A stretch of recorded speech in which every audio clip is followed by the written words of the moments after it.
تو ڈسٹرکٹ مانسہرہ میں SHO صوبائی تو دور کی بات ہے، DPO اور DC بھی میری اجازت کے بغیر نہیں لگتے تھے. ہمیں عادت پڑی ہوئی ہے ان چیزوں کی، ہمیں عادت پڑی ہوئی ہے. تقریر سنیں گے ہمارے سامنے کھڑا ہو، اور اس کے لیے عمران خان کے لیے ہم سب میرے سمیت جانے دینے کے لیے تیار ہو انشاءاللہ تعالی. انشاءاللہ تعالی ہم سب ہوں گے، عمران خان صاحب ہمارے ساتھ ہوں گے اور ہمیں کامیابی ہوگی انشاءاللہ تعالی، ہمیں کامیابی ہوگی. آپ دیکھیں گے کہ 10-15 دن بعد یہ پاکستان بدل جائے گا.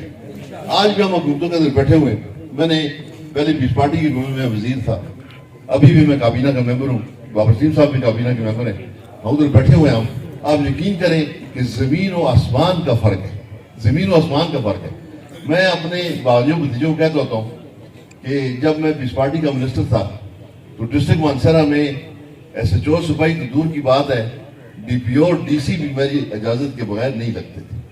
لیکن آج مجھے اس بات کی پریشانی ضرور ہوتی ہے کہ میں رات کو سوتا ہوں تو صبح میرا SHO تبدیل ہوا ہوتا ہے، مجھے اپنے گاؤں کے SHO کا نہیں پتا ہوتا ہے کون آ گیا. مجھ سے کوئی نہیں پوچھتا کیونکہ وہ اداروں کو مضبوط کرنا چاہتے ہیں.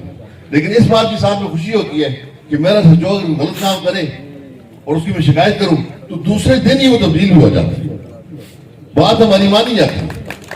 تو یہ ہمیں عادت پڑی ہوئی ہے ان چیزوں کی، ہمیں عادت پڑی ہوئی ہے. تھوڑی تکلیف ضرور ہوگی لیکن آنے والے وقتوں میں دیکھیں گے کہ ہم ایک بہترین پاکستان کے اندر کھڑے ہوں گے.